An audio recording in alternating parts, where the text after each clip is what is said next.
tardes, bienvenido Para Opinar. Como cada semana, le invitamos a que se quede con nosotros. Vamos a platicar de temas interesantes, sobre todo porque ya estamos en la recta final de este proceso electoral. Como siempre, me da mucho gusto saludar a los panelistas de este espacio. Mario Hueso, bienvenido, buenas tardes. Buenas tardes, gracias. Raúl Frías, como siempre, buenas tardes. Dale. Y Jorge Rocha, buenas tardes. Un saludo.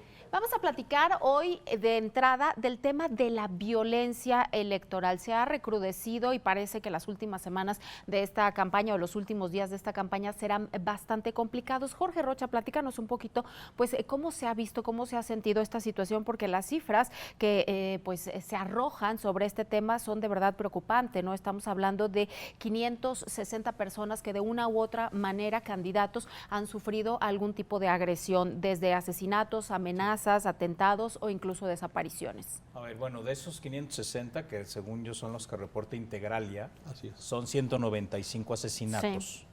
Eso significa, bueno, y hoy el presidente, no recuerdo si en la mañanera de hoy o en la de ayer, reportaba que 500 candidatos traen ya medidas cautelares o protección. Es decir, con eso estamos hablando de que este es el proceso electoral, según mis cuentas, el más violento que hemos tenido en la historia reciente del país. Digo, no me voy a las épocas casi posrevolucionarias, donde sí se consigna en la historia eventos muy trágicos.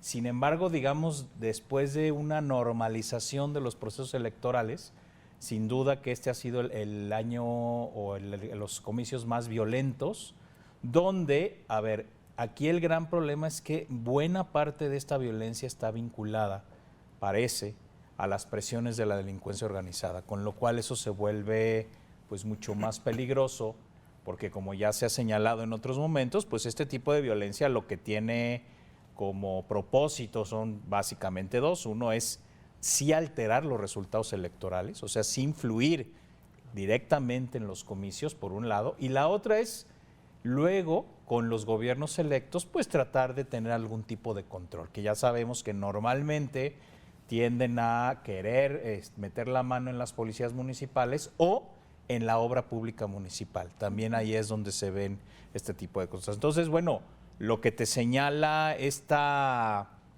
cifras que son, a mí me parecen muy preocupantes, pues es eso que vamos a tener, tanto en los comicios como luego en el periodo postelectoral, pues presiones fuertes de la delincuencia organizada para tener injerencia en gobiernos locales, cosa que me parece a mí que es muy preocupante. Vemos prácticamente, Mario Hueso, que se ha duplicado la cantidad de actos violentos relacionados al periodo electoral pasado y también que se está focalizando esta violencia en algunos estados. Hablamos de Guerrero, de Michoacán, de Chiapas, por ejemplo, que son estados donde hemos visto más cantidad de estos actos, pero ningún estado se salva al final. Y yo te quiero hacer un símil también con el 21, porque en la elección del 21 también, recordemos que todo el corredor del Pacífico, donde hubo elecciones a gobernador, ¿no? Guerrero, Colima, Michoacán, no se diga, Sinaloa, Sonora, Baja California, hubo también muchísimos episodios de violencia y muchísimos episodios también de asesinatos, ¿no? Esto que decía el doctor Rocha, que al final el crimen organizado terminaba organizando las elecciones en muchos municipios y muchos estados. Recordemos en específico cuando en Culiacán secuestran al operador político de tierra del PRI, que lo guardan unos días, ¿no? Y pues pierde ahí vertiginosamente el PRI, gana Morena también. Me parece que se sigue recrudeciendo, ¿no? Y dos, te mencionaría también pues este negacionismo del presidente, que contradice sus propios datos, ¿no? Que son datos de su gobierno, que el propio gobierno dice, sí, hay cerca de 80 asesinatos diarios en esta época electoral. Y él sale a decir, no hay más violencia, hay más muertos. ¡Ah, caray! Entonces, ¿Cómo es eso? ¿Y cómo es eso, pues, no? O sea, el mundo de los otros datos que contradice a sus propios datos, ¿no? Yo ya no sé qué tanto penetre esa narrativa en su grupo fiel, porque me queda claro que fuera de eso no, pero me parece grave que esté sucediendo. Y vamos a ver hasta dónde, en 2 semanas que faltan de campañas, hasta dónde nos lleva. Raúl, siempre hay una repercusión de esto, por supuesto, en el ánimo de los propios candidatos, de quienes incluso a veces se bajan de la contienda, pero también influyen los ciudadanos, como decía Jorge. A ver, sí, a ver, Déjame más o menos ordenar lo que acabo de escuchar de Jorge y de Mario sobre el tema de la violencia. A ver, el tema del crimen organizado es algo muy delicado lo que está pasando en este país. Ya lo decía Mario, en la elección anterior de Sinaloa y de Tamaulipas, lo que se publicó hace unos días por Código Magenta sobre este huachicol, donde está involucrado presuntamente el presidente de Morena, Mario Delgado. Es delicado lo que está pasando. El crimen organizado se ha empoderado de muchas zonas del país. No solamente impone candidatos, no solamente impone jefes de la policía.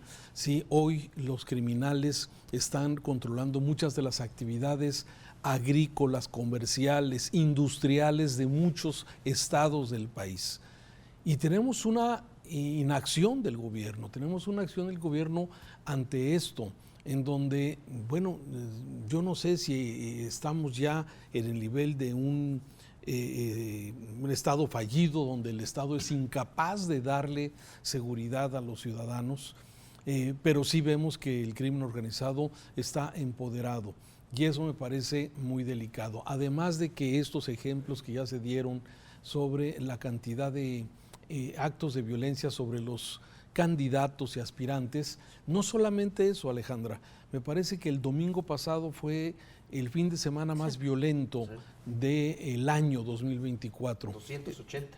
Sí es. Entonces me parece que es un dato contundente sobre lo que está pasando con el tema de la seguridad o de la inseguridad en esto. Entonces sí, es lamentable y desde luego me parece muy preocupante que esté el crimen organizado participando activamente en el tema político, sí, pero aún más todavía el que el ciudadano común y corriente estemos enfrentando esto, lo que ha pasado en Guadalajara en los últimos días, la desaparición de estos nuevos jóvenes en Lagos de Moreno, a ver, son cosas que realmente es preocupante lo que pasa en el país. Y hay una negación, negación de la autoridad, pero sobre todo me parece que quien tiene posibilidad de ser presidenta de este país, Claudia Sheinbaum, sí tiene un diagnóstico diferente. Ella ve que las cosas no están tan mal. Entonces, estamos viendo, no sé si es una negación, si es realmente estamos nosotros siendo muy pesimistas con todos los datos que estamos viendo, pero sí el crimen organizado ha venido poco a poco comiendo, avanzando, y en este sexenio en especial ha habido una omisión del gobierno federal para tratar de contenerlo cuando menos.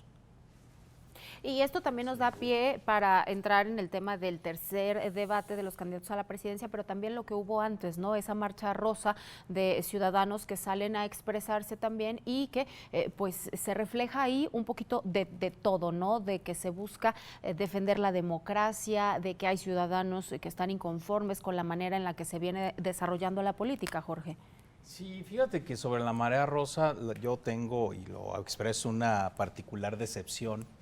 Porque, bueno, al final del día todas las marchas que se estuvieron dando, pues de lo que hablaban es que estaban en contra de las reformas político-electorales que había propuesto el presidente 2 veces, recordemos, una que luego... Que eran ciudadanas. Sí, que eran ciudadanas, que había demandas legítimas, de repente había una carga de anti-López Obradorismo muy evidente, pero dices, bueno, a ver, lo que están exigiendo, por supuesto que está dentro de lo razonable. Claro. Cosas con las que, por supuesto, al menos yo coincidía en varias de los planteamientos que tenía la Marea Rosa. Sin embargo, bueno, el terminar, digamos, el movimiento como un cierre de campaña de facto de Xóchitl Gálvez, diciendo, bueno, entonces nuestra solución para arreglar la democracia es todos voten por Xóchitl, la verdad es que a mí me parece un clímax de novela chafa, como dicen por ahí, ¿no? Yo creo que a mí me da profunda decepción, me parece que el movimiento pierde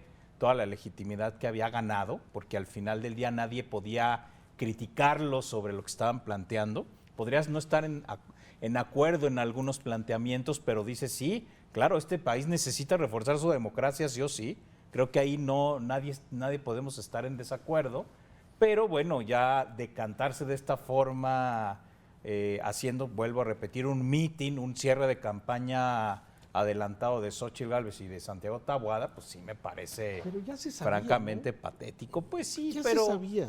Pero es que a mí, fíjate que este descaro y fuera máscaras, como dicen, la verdad es que sí a mí me deja muy mal sabor de boca, porque francamente dije, ojalá que el movimiento siga para después, porque el debate sobre la reforma política va a venir después, con ese nuevo Congreso que vamos a tener.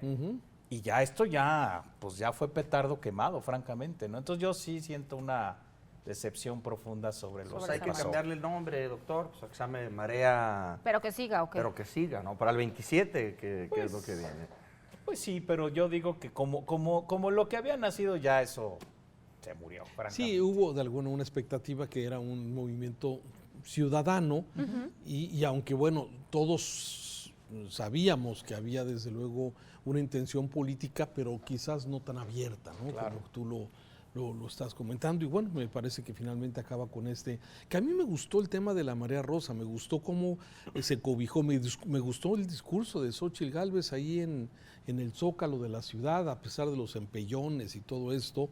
Me parece que le dio fortaleza, aunque luego en la noche en el debate, no sé si la vi un poco cansadona, no sé. Yo creo que iba ensolada o algo así. Yo creo que a Xóchitl le fue mejor en la marcha de la marea rosa que en el debate. O sea, creo que el gran tema para ella fue la marcha. Yo creo que sí para ellos, para ese grupo, o sea, desde un principio se sabía que era un movimiento político, que detrás había empresarios, los partidos políticos, movilizadores profesionales.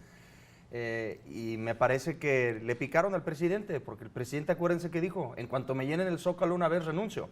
Y ya se lo llenaron 3 veces, ¿no? Y otro factor, pues es la famosa, la guerra de cifras, ¿no? Así. La elasticidad, ¿no? Este principio de elasticidad físico que tiene el Zócalo, que cuando Morena lo llena, llevan 1 millón de personas, sí, y cuando lo lleva la oposición son 90,000, ¿no? O cuando hace la Ciudad de México un evento, un concierto, le caben 500,000, pero cuando la oposición va le caben 90,000 nada más. No, es elástico el Zócalo, es una maravilla. No, o no sabemos, se confirma que no sabemos contar en este país. No sabemos contar, ¿no? Que caben 4 por metro cuadrado, ¿no? Sí, y sí, 2, sí. La provocación y este colmillo que tiene el presidente de haberles metido un cachito ahí a la gente, como para incomodar a los marchantes, ¿no? A los que iban llegando, que primero dijeron que los iban a mover y luego ya no los movieron, que tuvieron que pues digamos, pelear un poquito ahí su espacio. O sea, hace todo lo posible por ponerles una piedra en el camino. El presidente es experto en eso, me parece, como gobernante, me parece que ha sido pésimo gobernante. Hoy, 5 años y medio después de que inició su sexenio, me parece que pocos gobernantes tan malos hemos tenido en este país. Sin embargo, si como político, es un maestro, ¿no?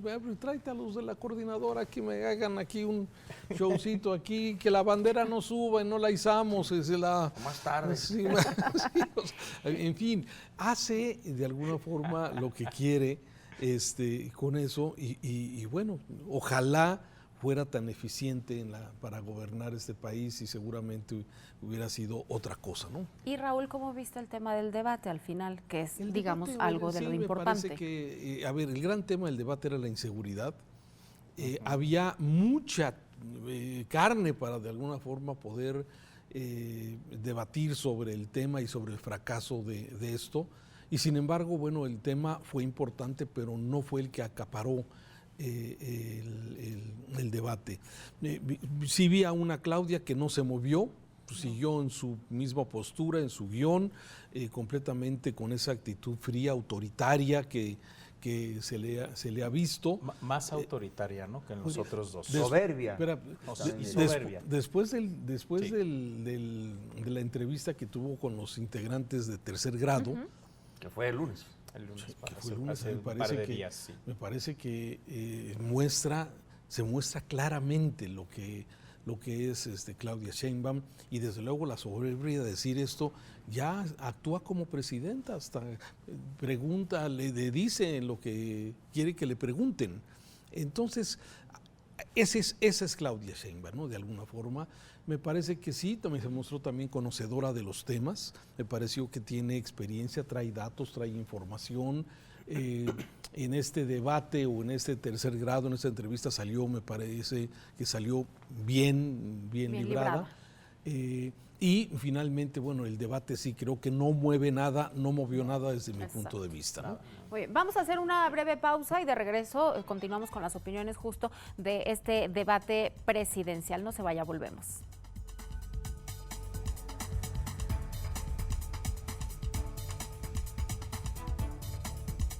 Fue por sus 2 dígitos de votación nacional, claramente, ese es su target, su enfoque, claramente lo hizo. Creo que en términos de propuestas fue el más consistente desde mi punto de vista, además es el que plantea cosas más críticas en términos de seguridad, incluyendo la no militarización del país, que fue el único que lo dijo de forma explícita. Sin embargo, bueno, me parece que está claro el objetivo de Jorge Álvarez Maínez, que es que MC alcance una votación de 2 dígitos, con lo cual les iría muy bien. Obviamente, él sabe que no está contendiendo con la presidencia, más bien lo que está construyendo es futuro para MC, es lo que me queda claro. Eso es lo que yo vi del debate, un debate aburrido, un debate poco atractivo, un debate que no genera mayor expectativa, y coincido que es un debate que no va a mover prácticamente ningún índice de votación.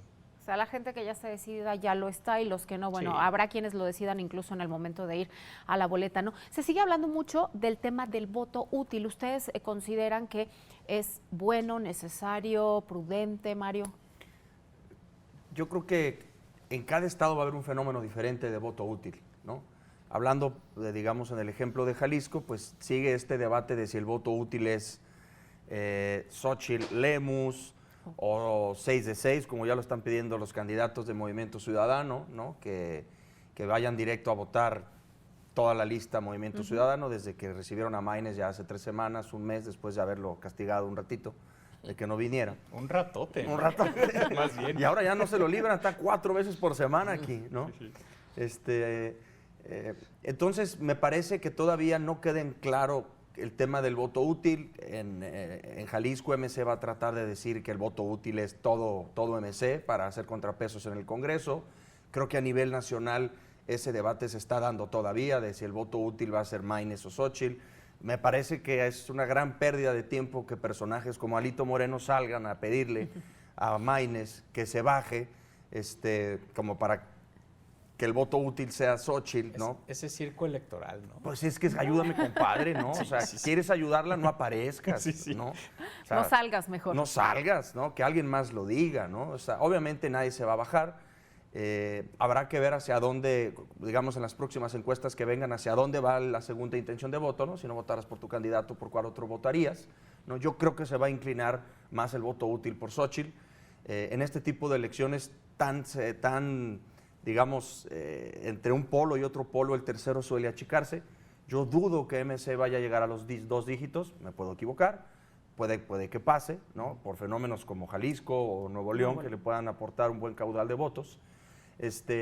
Pero creo que el voto útil va a tenderse más a ir hacia Xóchitl a nivel nacional. Raúl, ¿cuál es el voto útil? A ver, el voto útil me parece que es útil y hay que hacerlo útil.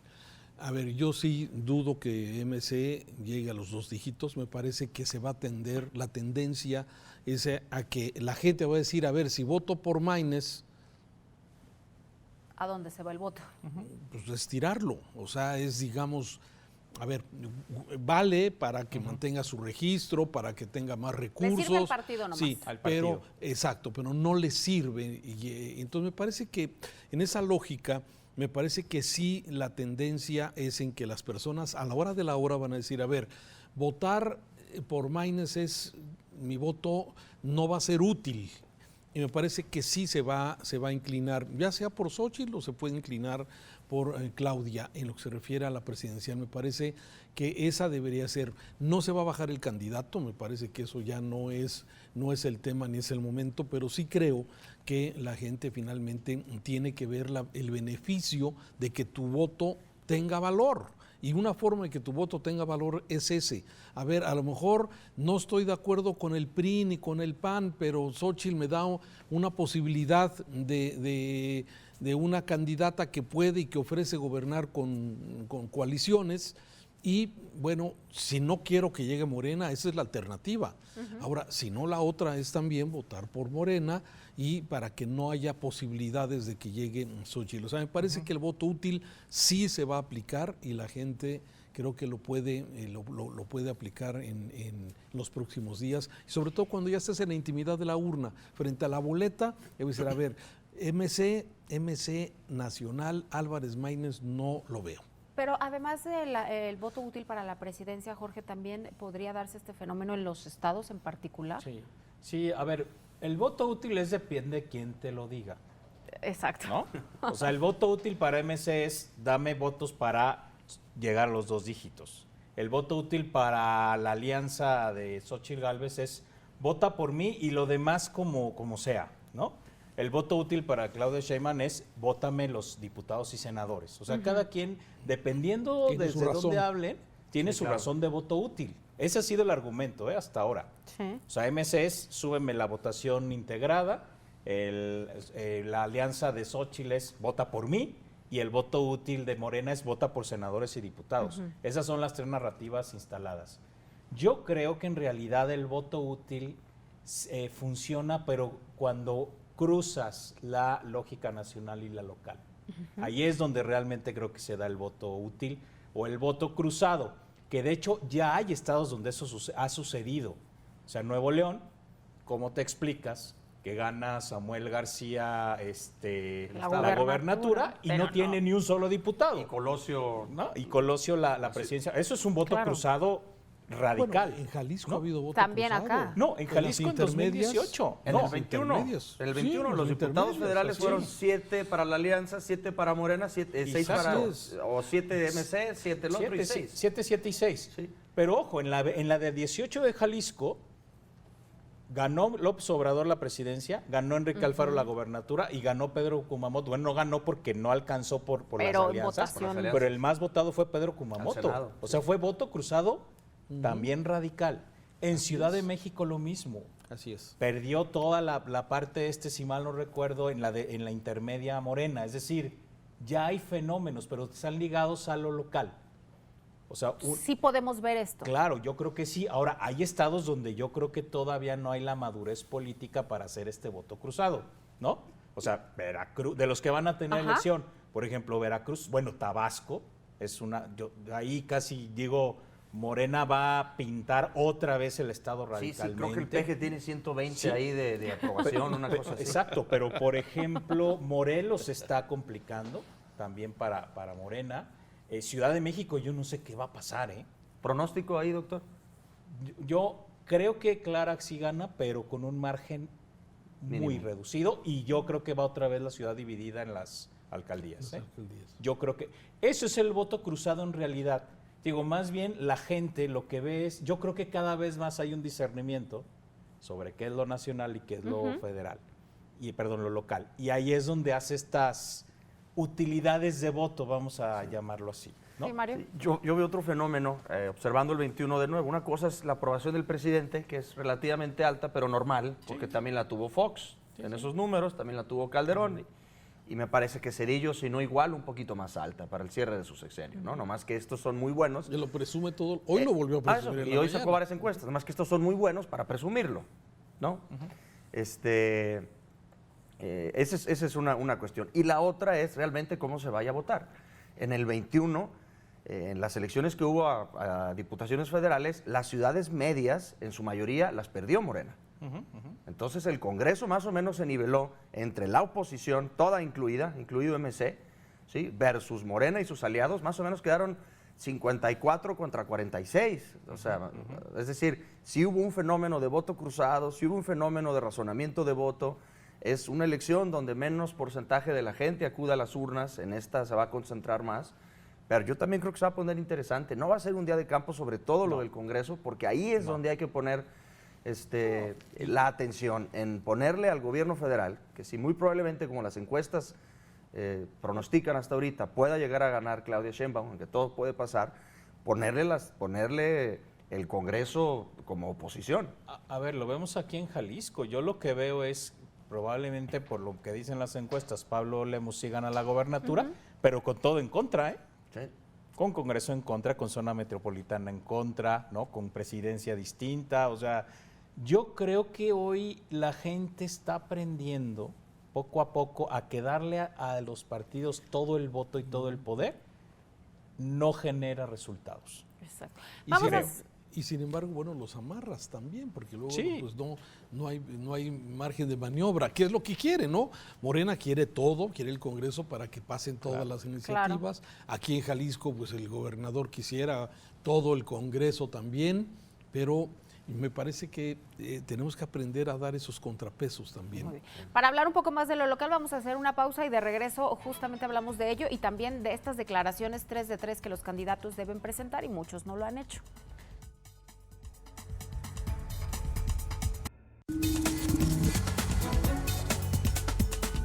Estamos de regreso. Mire, las declaraciones 3 de 3 se supone que es para que podamos conocer la situación patrimonial, la de intereses y la situación fiscal de los candidatos antes de que lleguen y que cuando se vayan sepamos si se enriquecieron o no, o si hubo alguna irregularidad en estos mandatos. Se supone que estas declaraciones son obligatorias, al menos para los candidatos.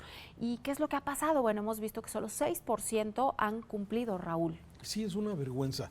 A ver, es que hubo su momento de moda cuando todo el mundo hablaba de la 3 de 3, ¿no? Sí. Declaración patrimonial, 2015. ¿cuánto tienes? Más o menos, ¿verdad? Fue cuánto tienes de bienes, de propiedades, la de intereses, si tenías algún negocio o algún interés que pudiera ser un conflicto de interés con por tu cargo y tu responsabilidad, o si tu esposo, tu esposa, tus hijos trabajaban en el gobierno o no. O sea, todo eso es la declaración de intereses.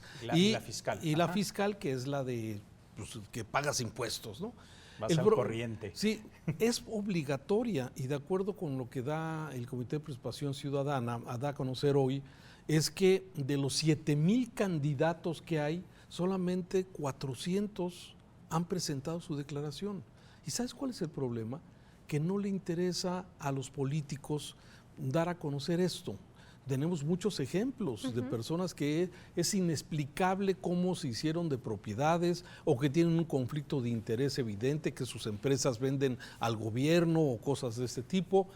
Y esto, pues al político no le gusta, no les ha gustado nunca la transparencia. Y el problema es que la multa es multa, una multa que va de 2,000 a 10,000 pesos.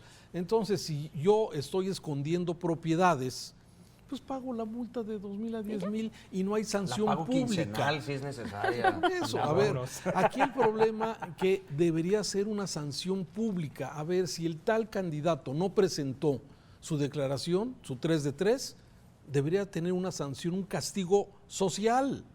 Pero no pasa tampoco. A ver, yo sería mucho más drástico. No presentas 3 de 3, no tienes tienes candidatura. Debería Claro. de ser un requisito para inscribirte Claro. como candidato o candidata. Ahora, inscribirte, presenta tu el argumento que ahora esgrimen muchos de los que no la han subido ya desde hace rato tiene que ver con, dicen, es que si yo transparento mis bienes, voy a ser objeto de la delincuencia organizada. Claro, la respuesta para eso es, pues entonces ataca la delincuencia organizada como gobierno, ¿verdad? Para Sería evitarlo. para evitarlo, pero ahora ese es el argumento que utilizan, ¿eh? Básicamente es, no, pues es que si yo digo cuánto tengo, pues le puede pasar algo a mi familia, me puede pasar algo a mí, y entonces estamos ahí en un círculo vicioso de no información, Pero muy conveniente para los políticos. no, por ¿verdad? supuesto, y yo creo que parte de las reformas que tendría que haber en nuestro sistema político es, si no tienes hecho esa declaración, no puedes ser candidato. Y si falseaste datos, se te retira la candidatura. O sea, eso tendría que suceder, pero bueno, este país de risa, donde no hay Estado de Derecho, pues pasan estas cosas, ¿no? Y vemos, Mario, que hay incluso partidos donde ni una sola declaración. En este boletín que emitieron el Instituto Electoral y Participación Ciudadana, el ITEL, Comisión de Participación Social, bla, bla, bla, bla, bla, hay partidos que no han presentado. O sea, hagamos 0, PRD 0, el Verde 0, Morena 5, sí, de todos los miles de candidatos que tienen, el PAN 3, el PAN, que era el que abogaba por la transparencia, MSL, que es el que va a la delantera con 236 y Futuro con 137, ¿no? Pero no, a mí lo que me llama la atención es por qué faltando 10 días para que terminen las campañas electorales empieza a ser tema. ¿Por qué dejaron los medios de comunicación también, los opinadores, los intelectuales, las universidades, a empezar a empujar este tema del 3 de 3? Se nos olvidó a toda la opinión pública llevar ese tema a las campañas. Sí. No solamente a los políticos, pues listo, qué bueno, yo me encargo de hacer mi campaña y listo. Pero todo el resto, ¿sí? de lo llamado opinión pública que empuja estos temas, se les olvidó a todos, o se nos olvidó a todos empezar a empujar este tema desde los órganos, a toda la gente que ejerce, ¿no? Y cuarto para las 3 lo sacan, a mí me parece también que el timing es muy desafortunado, ¿no? Ya no va a ser tema, ¿no? No, y no va a influir y no va a afectar. Y además otra cosa, a quienes le han demostrado, aquí o en otros estados, Veracruz, Nale, ¿no? Que uno quisiera ser el yerno de Nale, la verdad.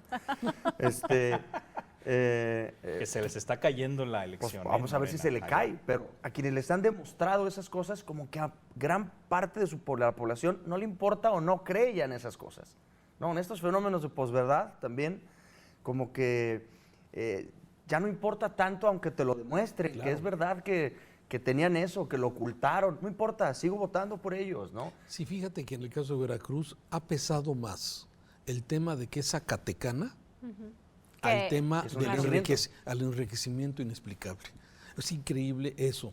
No hay sanción pública. Es que en Veracruz todos los gobernadores han tenido enriquecimiento ilícito. O sea, es una práctica. O sea, ¿la gente está acostumbrada o qué? En los estados del sureste, desafortunadamente, o sea, está instalado en la cultura política que los políticos van a hacer estas cosas, ¿eh? Está muy instalado porque no ha habido procesos, digamos, de creación de una cultura distinta, ¿eh?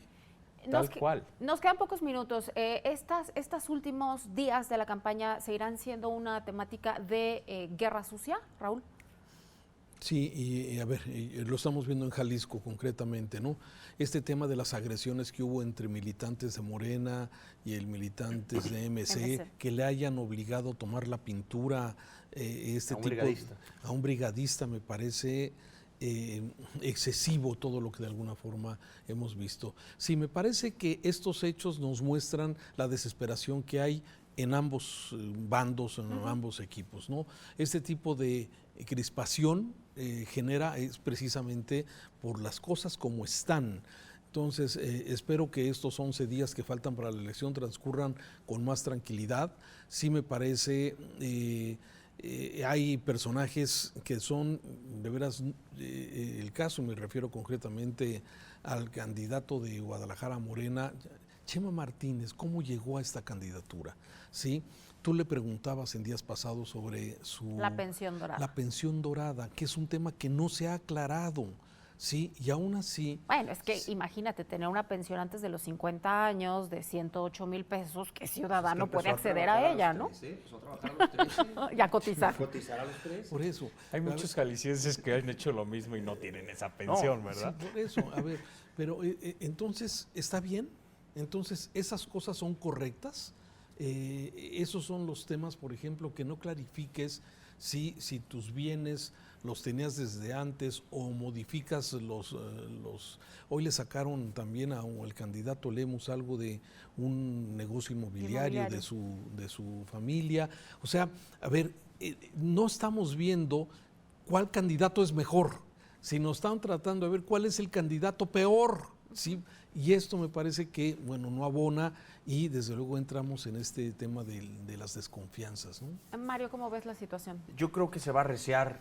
Yo no llamaría guerra sucia a todo, porque también el contraste se vale. Y decir que alguien robó o que no transparentó sus bienes y demás, eso no es guerra sucia. Guerra sucia es inventar, es hacer mentiras, ¿no? Y demás. Pero creo que se van a arreciar este tipo de cuestiones. Yo no veo tranquilidad de aquí al día de la elección, al contrario. Vamos a ver muchísimo ruido mediático, nacional, a nivel estatal. Van a venir seguramente a hacer cierres seguramente Maines, Claudia Sheinbaum y Xochitl.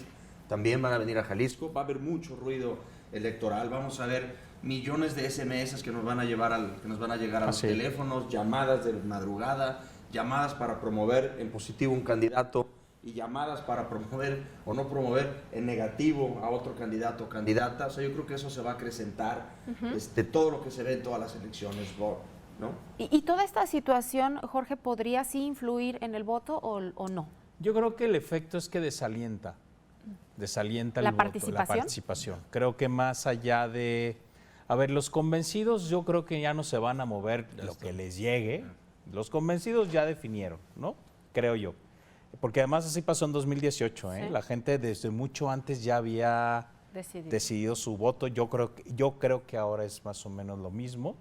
Pero lo que sí puedo hacer es desalentar la participación, decir, ¿y para qué voy a votar si esto es un cochinero? ¿Para qué voy a votar si estos gobiernos no me generan ningún tipo de esperanza? Creo que ahí es donde está el problema, más radical. Ojalá que la gente supere, digamos, de buena manera estos embates y que sí vaya el 2 de junio a las urnas. Sí, Esperemos que sí. Debería que sí ser al revés, claro. Claro, que los ciudadanos decidan sí ir a las urnas el 2 de junio. Nosotros llegamos al final, les agradezco a todos su participación, a usted que nos acompaña desde casa también y por supuesto lo importante es que usted salga y vote el 2 de junio por quien le parezca el mejor candidato. Muchas gracias, buenas noches.